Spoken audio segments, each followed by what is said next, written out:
Welcome to the Healthier Tech Podcast, the show about building a healthier relationship with modern technology.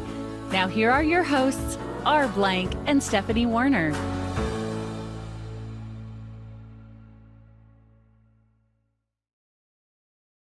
Today, we welcome Alicia Butler Pierre, a visionary entrepreneur who's making waves in the business world.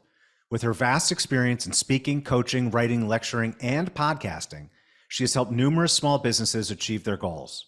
As the founder and CEO of Equilibria Incorporated and the best-selling author of Behind the Facade, she is a true authority on business infrastructure. With her weekly business infrastructure podcast ranking in the world's top 2%, she's sharing her expertise with listeners around the world. In addition to her entrepreneurial pursuits, she's also an adjunct instructor of lean principles at Purdue University and operations management at Nichols College. With a background in chemical engineering and a track record of advising, designing, and optimizing processes for some of the world's biggest companies, including Coca-Cola, Shell Oil, the Library of Congress, and the Home Depot. Welcome, Alicia, to the Healthier Tech Podcast. Oh my God, I'm like, is that me that you're describing? Yeah, I'm just surprised you have time. Yeah. Thank you so much, R and Stephanie. How are you guys? Doing great. Thank you so much for coming on today. And that is a very impressive list of things. Oh my goodness. Right? Thank you. Intro. Yeah. Thank you so much. Can I have a copy of that actually? Yeah, we can send one over. So what is you obviously have a focus and a mission, and we're going to cover a lot of topics today, but obviously a lot of your focus and your background and the work that you do is about helping optimize small businesses. So how did you come to that focus, and what's your kind of approach to that process? The way it happened was quite by accident because my company started, believe it or not, as a professional organizing company. So, like the Marie Kondos of the world that kind of go into these cluttered spaces, whether they be closets or garages, basements, and they transform it into something beautiful and organized and calm and peaceful. Well, that was actually how my company started. So it was a professional organizing company, R and Stephanie. And I noticed that most of the clients that I tended to attract were home-based entrepreneurs. So it wasn't that they were chronically disorganized people. They certainly weren't hoarders.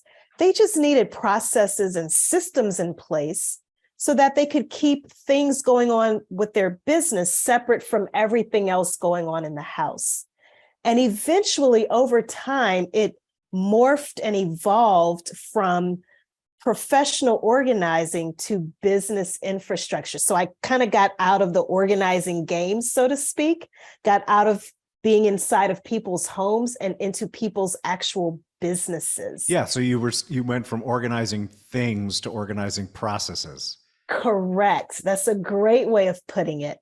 And it's been quite the journey. It's coming up on 18 years, which is wow, scary because I literally remember it starting like it were yesterday. So I see two segues here, but the one I want to ask right now, right? Because I understand how you got from organizing things to organizing processes, but how did you get from chemical engineering to organizing okay, things? and then after that, I want to know how you got from organizing things to organizing businesses. Yeah. Let's take a trip down memory lane, why don't we? Please. Yeah. Okay, so I worked as a chemical engineer making poison, basically. Yeah. And I say that because I worked at Monsanto, and I always say, preface that usually by saying, don't judge me.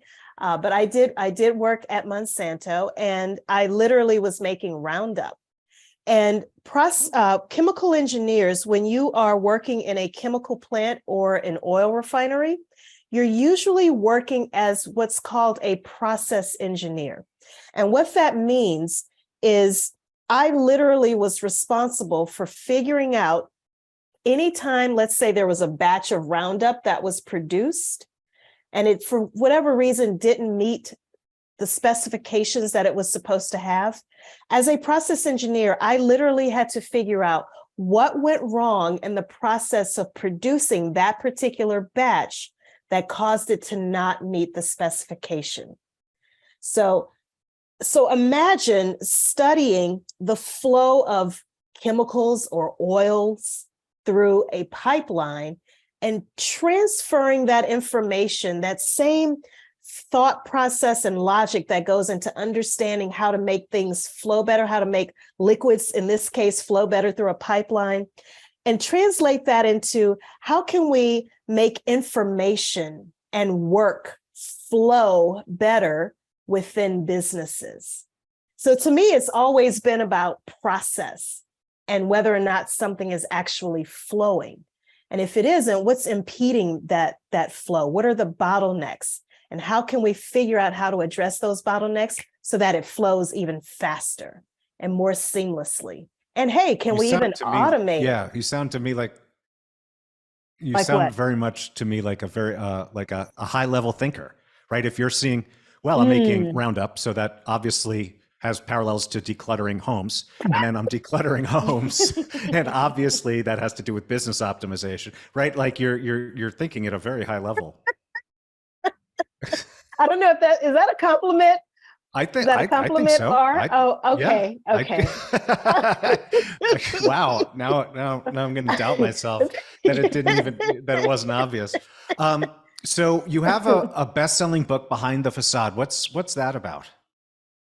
Behind the Facade. So as I started working with different people and inside of these small businesses, I started to develop a framework for creating what I call business infrastructure.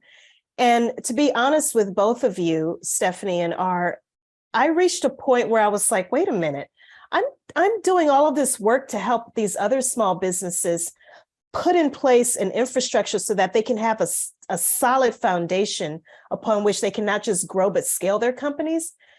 And excuse me, ma'am, but I need to take a dose of my own medicine. I haven't even scaled my own company. So writing the book was truly a step in that direction. How can I truly start to get serious about scaling my own business? So it was about me getting information out of my head and onto paper in the form of this book. So it literally is a how-to book, but it's not a traditional, boring how-to book. It is told in story format. So it actually features 6 different stories about different entrepreneurs and these fast growth challenges that they each experience. And there's a consultant that comes in and introduces different elements of my business infrastructure framework to help them figure out how to not just navigate, but actually completely win that battle against those fast growth challenges so that they can truly scale to the next level. Nice. And I know you have a podcast. So what makes what makes your business infrastructure podcast unique? And why do you believe it ranks in the world's top 2%? Okay, great question. And I think we have a similar mentor that we can help thank for that. Thank you, Doug Sandler and Strickland Bonner that we have here. But seriously, I did not know the first thing about podcasting when I first got started. And I believe I met Doug maybe 6 or 7 months into it. I always like telling this story about Doug. He had to literally tell me, like, Alicia, your microphone is backwards. You might want to turn that around a little bit. But that's just to give you an idea of when I say I was clueless, I really was clueless. But I started attending different industry events, conferences, networking with other podcasters, staying plugged into that podcasting community. And I think number one is the fact that I am an avid listener of other podcasts. And one of the podcasts that I absolutely love is called Business Wars, and it's by Wondery. And they're just telling these stories of these well-known companies that we're all familiar with, and how they're just going at it with each other. But it's a heavily edited, heavily scripted, narrated storytelling type format. And I just started experimenting with the storytelling and the narration format of the podcast. And truthfully, I don't believe it's because my podcast is just that great. I would love it if people thought that. Maybe some people do, but I think it's longevity. I think it's consistency. I think that those are the kinds of factors that have attributed to it being in that top 2%. And that's according to listennotes.com. So those are some of the factors I think that attribute to the success of the show. And also the fact that we change things up quite a bit. We have seasons. Every season has a different theme. So we always try to breathe some kind of new life into the format, whether it be the theme itself. We have a music editor now. So there's someone on the team who literally is creating music from scratch and kind of layering that into each episode. So it's a lot more work. It takes a lot longer to produce an episode now, but it is so worth the effort when you hear that finished product. That's cool. You've given us some aspirational goals. I appreciate that. You're welcome. So, before the we communicated over email before this recording with potential topics and so forth, and one that stood out to me that I really wanted to talk about. And it's a theme that comes up in a lot of our episodes, which is a focus on mental health, because there, by any number of different statistics you could point to, we are in a mental health crisis. It is my belief that technology plays a large role in that, which is why we focus on it so much on this podcast. But you view it as an essential consideration for entrepreneurs. Is that correct?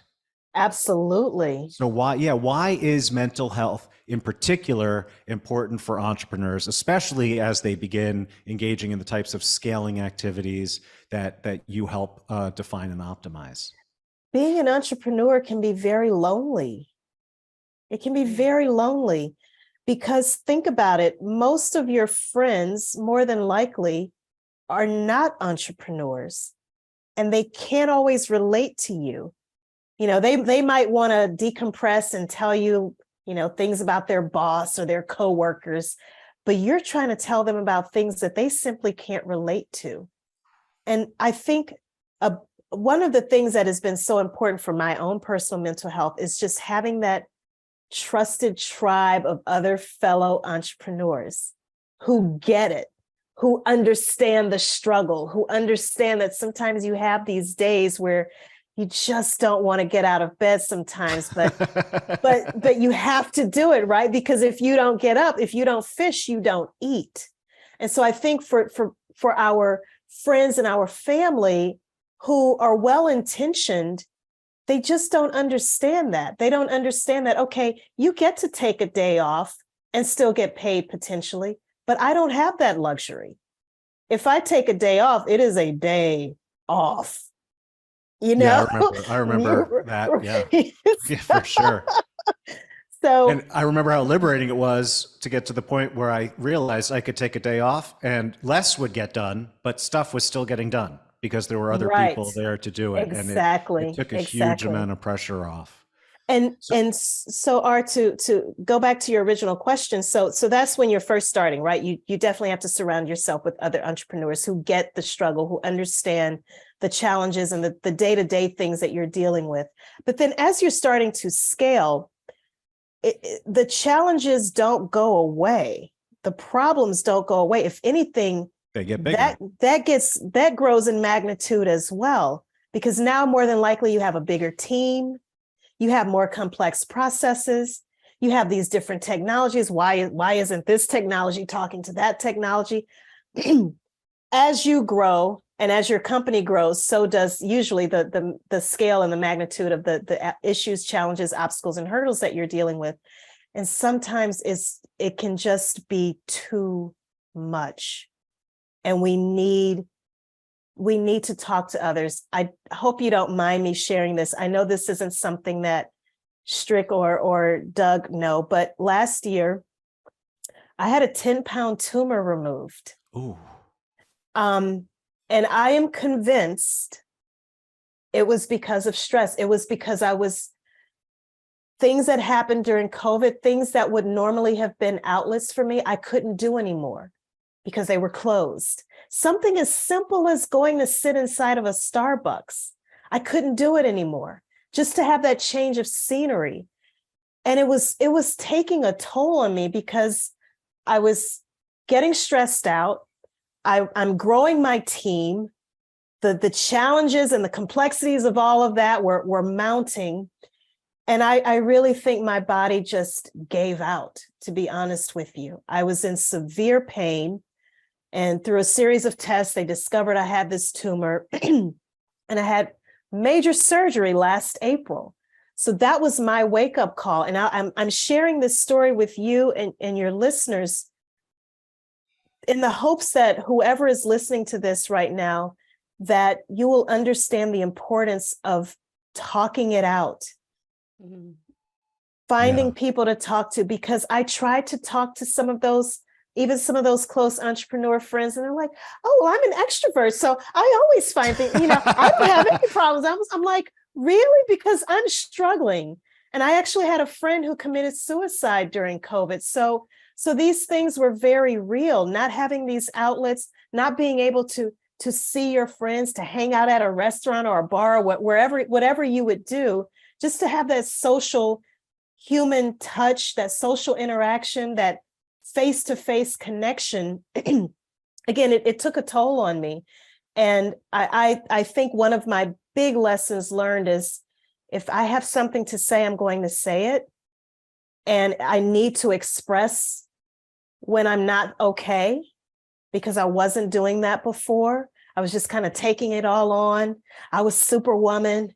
You go, girl, that kind of thing. I'm a boss lady, all that kind of stuff that I was telling myself. And it was killing me.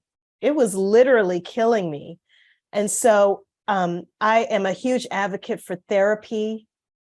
There is nothing shameful about it. Talking to a life coach, business coach, talk to someone who can be that sounding board for you, who can be that advisor for you, that voice of reason.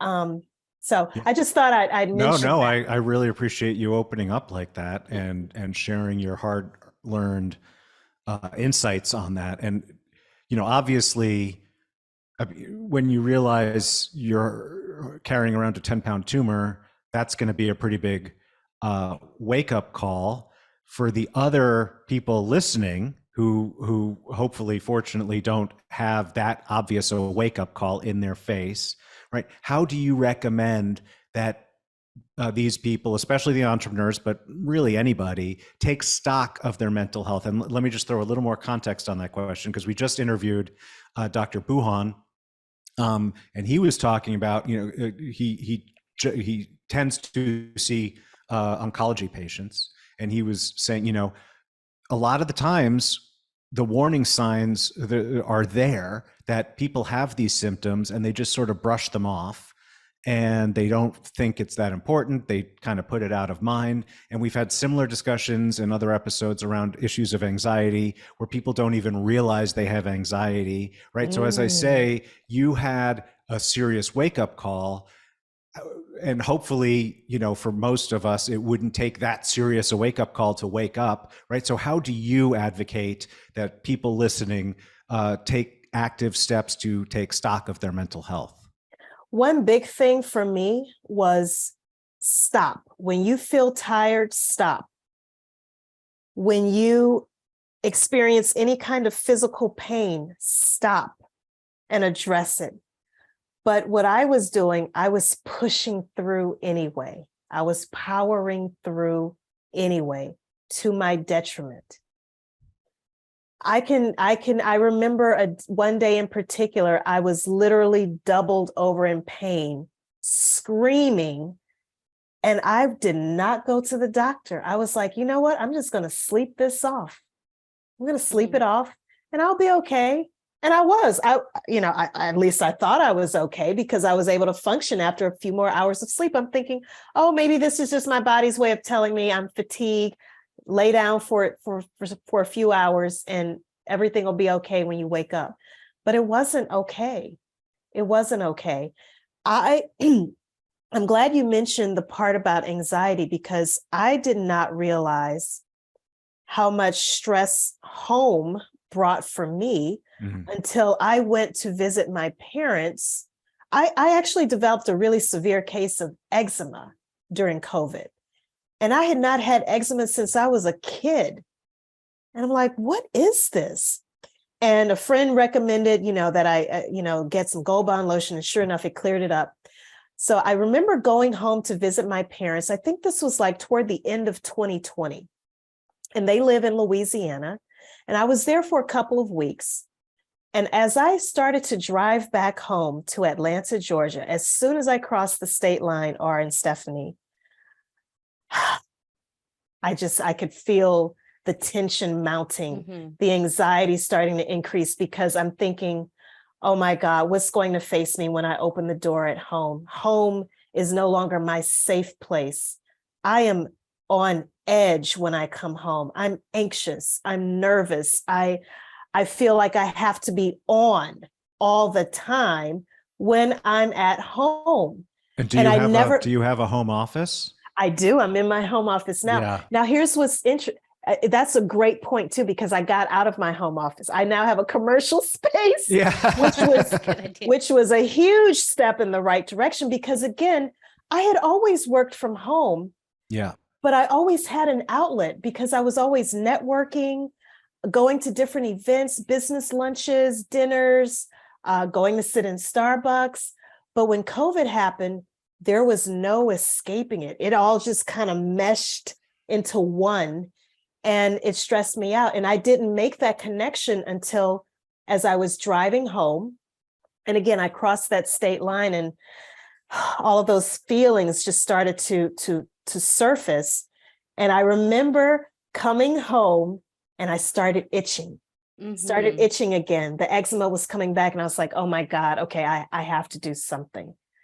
So what did you do? Because I'm listening to you and I'm actually like feeling it too, because, and especially when you say eczema, and home, because that was a trigger for me. When I was younger, I would sometimes get a little eczema, and I realized when I was a little older that it was stress. It was stress, and it was like just all the things I was taking on. And I also realized too that I was buying into this, like, and I hear you saying this, but maybe you're not saying it this way, but I was buying into this whole role of you're the entrepreneur, you're a woman, you have to keep going. Go. Yep. You have to be the boss. You have to be you have to keep going, show no weakness. It's like survival of the fittest mentality a little bit. And I wonder, what did you do? Once you realize like this is you're displaying physical ailments due to your stress and all the things you're taking on, what did you do? Number one, I had the surgery. Number two, I got an actual office, commercial office. Number three, ready for this one?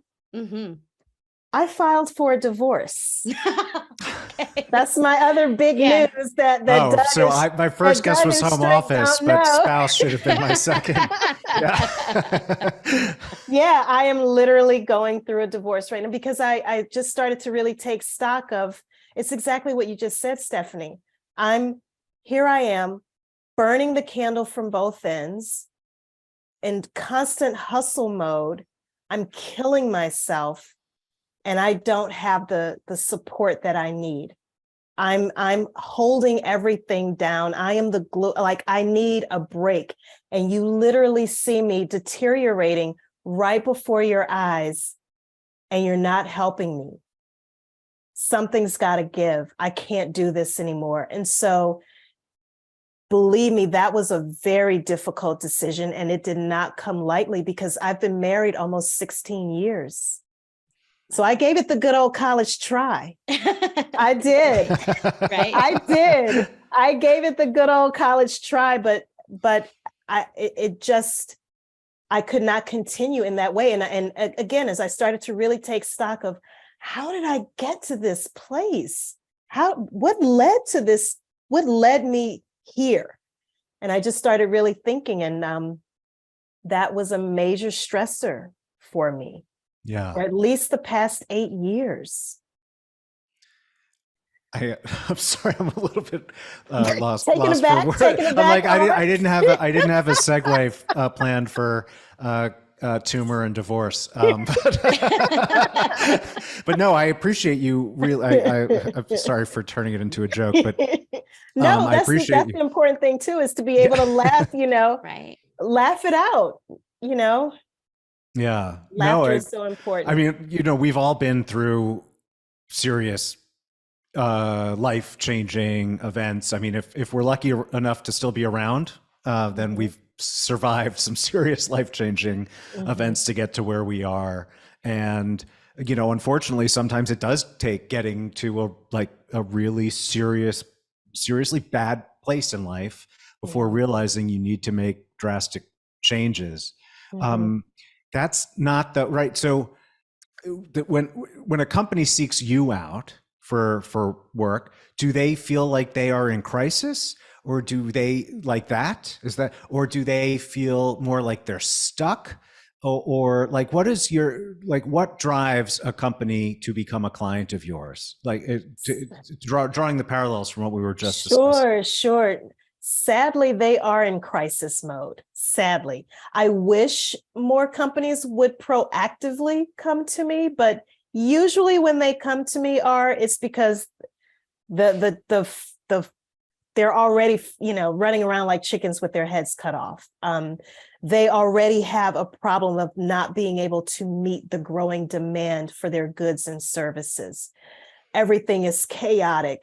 Help. We need to add more people to our team. We probably need bigger space in which to operate. Things are on fire.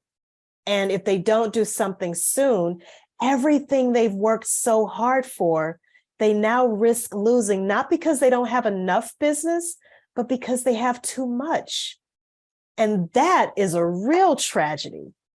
Because I can imagine if there's not a fire, your service might seem like a luxury because they're not valuing fire prevention. Right. Oh, that's great. I love that. Yeah. You should definitely use that. I'm writing that down. Yeah. That's excellent. So on this podcast, we most usually focus on the impact of technology on people, but I know that tech, and I know that you have thoughts on this, that tech not only has impacted people, but it's impacted businesses and organizations, just as much. And so what are your thoughts on how businesses should approach their relationship with technology?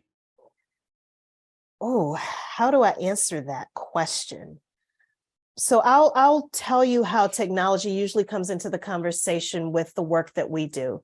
It's usually around their processes, and they're trying to figure out how to automate and or streamline, or I should say streamline and or automate what they are currently doing. Here's where the stress can start to come into play. Because a lot of times people suffer from what I refer to as the shiny object syndrome.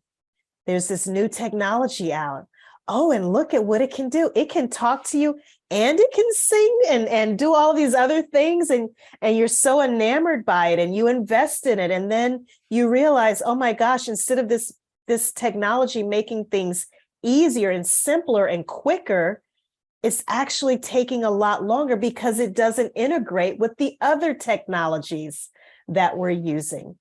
And technology is great when it works, but when it doesn't, oh my gosh, it can really debilitate your day-to-day operations, your ability to be able to function. Yeah. So I often advocate also for a tech diet. Sometimes you just need to be offline sometimes. I think this is also very good for our mental health, is making sure that it's very easy. I know I'm guilty of this. I could easily spend hours nonstop sitting. If I'm in, my friends call me beast mode whenever I get into beast mode. And I'm just working. And I'm just so focused and zoned in that before I know it, 3 hours have passed and I haven't moved. So a friend taught me the Pomodoro technique, where you work 20, 25 minutes, and then you intentionally get up for another 5 to 10, maybe even 15 minutes and do something else. Walk around, I don't know, do something other than sit and do what you were doing. So something that's worked for me, I go onto YouTube a lot of times and I look for these playlists that are intentionally anywhere from 20 to 25 minutes, like different music. I listen to Billie Eilish a lot. I listen to Sade. I listen to Starbucks coffee jazz playlists. Those are really cool. Wow. And so as soon as that playlist ends, I know, okay, it's time to get up. To get up. So we talked about Pomodoro on a recent episode with the digital wellness guru, Rajul Arora. And one of the things he recommended was installing a Pomodoro app, but you seem to have replaced that with music playlists. So I like that. Yeah. So that's usually how we approach tech. It's almost always from a process. How can these digital technologies enhance what you're already doing and make what you're doing that much easier, simpler, faster. And if you can automate it, that's even better. But always make sure you have a manual backup as well, just in case something goes wrong one day with that technology. So no, I like the way because I come from originally, now it's a previous life, background in software engineering.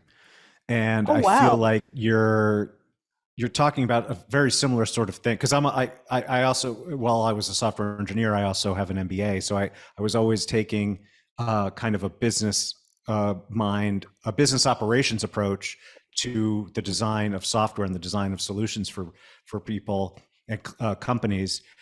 And I feel like there's often, I think it's probably gotten better as the industry has gotten more sophisticated, but there's often a disconnect between how software is designed and how people are actually going to use it. And I feel like you're saying that you're talking about the other side of that disconnect, where businesses are evaluating software and they look at a list of features and they say, yeah, I need that. Yeah, I need that. Oh, I really want that. And they're not actually thinking, how is this actually going to be used? Who is going to use it? And as you pointed out, what other tools will it integrate with? Do we have those other tools? Do we need middleware in between these two? And so it's actually thinking about the tech. It's making a mindful decision about the sort of holistic impact that technology will have. And then I also like how you immediately, because we did have that question planned next, but you cut us off at the pass with your immediate segue to how those same principles apply to your personal tech use, which is, going back to something a biohacker said on a previous episode about something totally different, but it's about he talked about the minimally effective dose of something. And you want to, if doing 10 pull-ups a day starts making a big difference in your health, do that. Don't stress doing 100. If turning off Wi-Fi at night is helping you sleep better, do that, but don't worry about rewiring your whole house for Ethernet and getting rid of Wi-Fi entirely. And so the minimally effective dose, I hear that's what you're talking about in terms of what's the minimum amount of technology that I need to actually achieve my goals. Yeah. I heard that Yes. too. And I don't know if you know this, but in our company, Shield Your Body, I run operations, and I'm always saying like, no sprawl, we're having application sprawl, no application sprawl. Sometimes like you can ClickUp sounds amazing. It does so many things, but maybe a Google Doc is all we actually need. No, or a but you Google Sheet. complain about Google Docs sprawl too. Well, yeah, because they get too big, but they also can get too big. And ClickUp is amazing. Okay, so foiled. I've been foiled. Yeah, see, the guests can open up, Steph, but if you do it, you're just. I know, right? I know I'm like, oh, too great. much. I know too much background. My next task next week is going to be, you should explore ClickUp. Yeah, and also unsprawl our Google Docs. Yeah. Okay, fair. So Alicia, we covered a lot here. This has been a fantastic discussion, an emotional discussion, definitely more emotional than average for us. And we covered a lot about your work because you do so much, as we definitely previewed in the intro, you do so much. And we're going to have links to all of it in the show notes. But where would you most like to direct listeners from listening to this, either to connect with you or your content or your media? Well, if they want to connect with me, I would suggest going to my personal website, which is aliciabutlerpierre.com. And that's kind of a hub for everything that I do. So there people can be directed to my company's website. They can find out more information about my podcast, my book. They can also find out how we can connect on social media as well. Excellent. Well, again, Alicia, thank you so much. This has been just a really enjoyable experience for me. And I'm very flattered that you took the time to come join us on the Healthier Tech podcast. Oh, thank you. Thank you both so much. This was fun. And I hope in all seriousness that someone out there was able to get something meaningful out of what I shared today. So thank you for sharing your platform with me. We really appreciate it when guests feel comfortable and safe enough to be vulnerable. And I think that the message that you shared is truly important for everyone to hear, whether you're running your own business or you're running your household. It was really nice to have that part of the conversation, and we appreciate it very much. Thank you. Thank you so much for listening to this episode of the Healthier Tech Podcast. Remember to check the show notes for all the links and resources mentioned in the show. Please like and subscribe to the Healthier Tech Podcast on Apple, Spotify, or your podcast platform of choice. Get your free quick start guide to building a healthier relationship with technology and our latest information at healthiertech.co.